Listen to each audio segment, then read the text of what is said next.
국토교통부와 한국토지주택공사 LH 직원들의 신도시 땅 투기 의혹을 들여다본 정부 합동조사단이 어제 1차 조사 결과를 발표했습니다.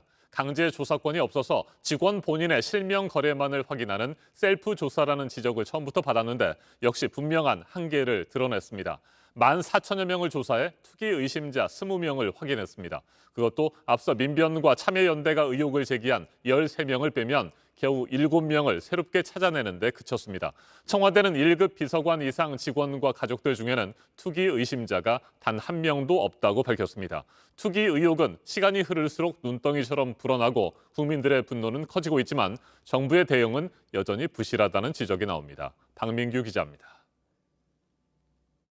민변과 참여연대에서 제기한 투기 의심 사례를 포함하여 총 20명의 투기 의심자를 확인했습니다.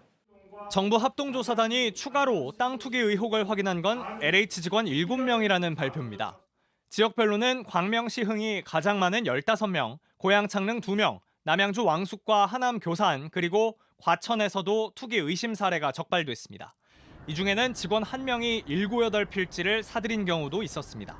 정부는 이들 20명 모두에 대해 수사 의뢰를 하면서 투기 이익도 환수하겠다고 밝혔습니다. 불법 이익이 반드시 환수될 수 있도록 국회와 협의하여 신속한 제도 보완과 입법 조치를 이를 통해 부동산 투기와의 전쟁을 진행하겠다는 뜻도 밝혔습니다. 정부는 3기 신도시 근처에 주택을 보유한 144명도 확인했다고 했습니다. 다만 고양 행신 등 기존 주택지구의 아파트와 빌라가 대부분이라 수사기관에 자료만 넘겼습니다. 실거주 여부 등을 따져서 투기인지 판단해달라는 겁니다. 정부는 수사와는 별도로 경기와 인천 등 지자체와 지방 공기업에 대한 투기 의심 사례 조사도 이어간다는 방침입니다.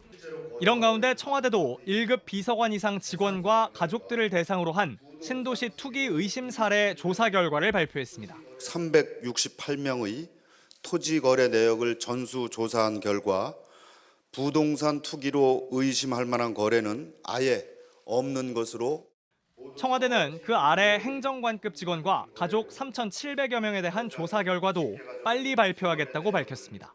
JTBC 박민규입니다.